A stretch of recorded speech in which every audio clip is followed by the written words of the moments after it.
Hello दोस्तों, मैं हूं एडवोकेट ईशान, एक्सपर्ट वकील में आपका स्वागत है। दोस्तों, हाल ही में सुप्रीम कोर्ट ने एक्सीडेंट में हुई मौत के मुआवजे के मामले में इंश्योरेंस कंपनी के खिलाफ एक बड़ा फैसला सुनाया है।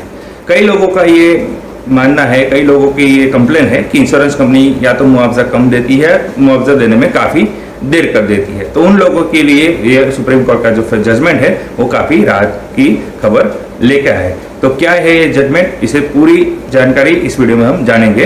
तो वीडियो को अंत तक जरूर देखिएगा ताकि आपको इन्फॉर्मेशन पूरी मिल सके। और अगर आपने अभी तक हमारे चैनल को सब्सक्राइब नहीं किया है तो अभी सब्सक्राइब कर लीजिए और साथ ही में बेल आइकन भी दबा दीजिए ताकि ऐसे ही लीगल नॉलेज और लीगल वीडियो जैसे हम अपलोड करें आप तक तुरंत पहुंच सके। तो चलिए शुरू करते हैं।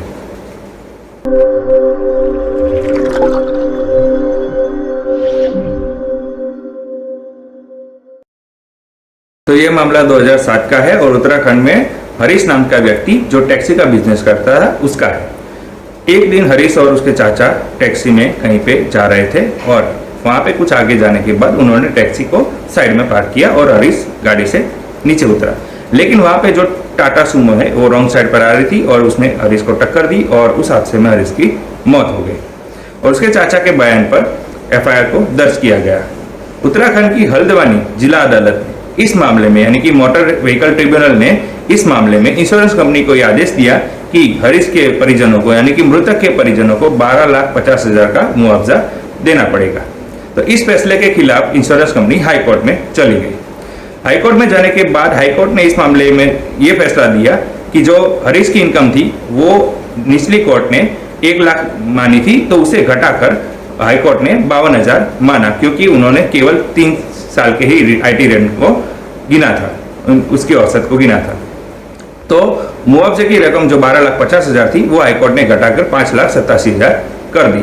तो इस फैसले से नाखुश होकर मृतक के परिजन यानी कि हरीश के परिजनों ने सुप्रीम कोर्ट में अपील दायर की।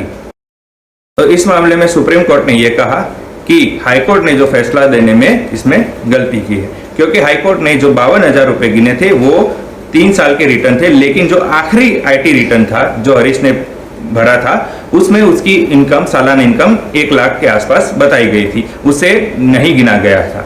और निचली अदालत ने भी जो हरीश की जो इनकम बताई थी 1 लाख रुपए वो उसकी करंट थी, लेकिन उसमें संभावित इनकम को नहीं जोड़ा गया था।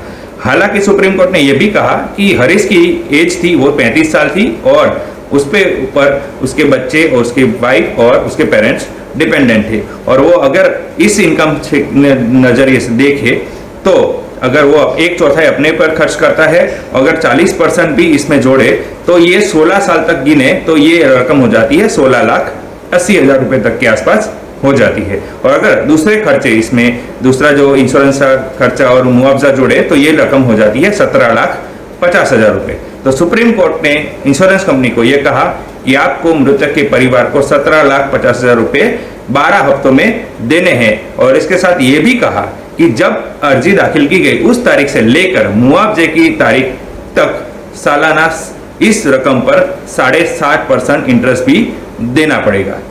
तो ये एक बहुत बड़ा फैसला आया है। जो इंश्योरेंस कंपनी जो क्लेम देने में देरी कर देती है या फिर क्लेम घटा देती है, तो ऐसे में जिसको क्लेम से रिलेटेड, इंश्योरेंस कंपनी के क्लेम से रिलेटेड काफ़ी दिक्कत होती है, काफ़ी परेशानी होती है, उनके लिए काफ़ी एक राहत भरा फैसला आया है। तो दोस्तों, कैसी लगी इन्फॉर्मेशन ज़रूर बताइएगा। दोस्तों, अगर आपको वीडियो अच्छा लगा है तो इसे लाइक कीजिए, शेयर कीजिए। कोई सवाल हो तो आप कमेंट कर सकते हैं या फिर हमारे नंबर पर कॉल कर सकते हैं या फिर आप व्हाट्सएप भी कर सकते हैं। दोस्तों, अगर आपने अभी तक हमारे चैनल को सब्सक्राइब नहीं किया है तो अभी सब्सक्राइब कर लीजिए और साथ ही में बेल आइकन भी दबा दीजिए ताकि ऐसे लीगल नॉलेज और लीगल वीडियो जैसे हम अपलोड करें आप तक तुरंत पहुंच सके। इसके साथ ही आप हमें हमारे सोशल मीडिया प्लेटफॉर्म पर भी फॉलो कर सकते हैं। और इस वीडियो को पूरा देखने के लिए धन्यवाद।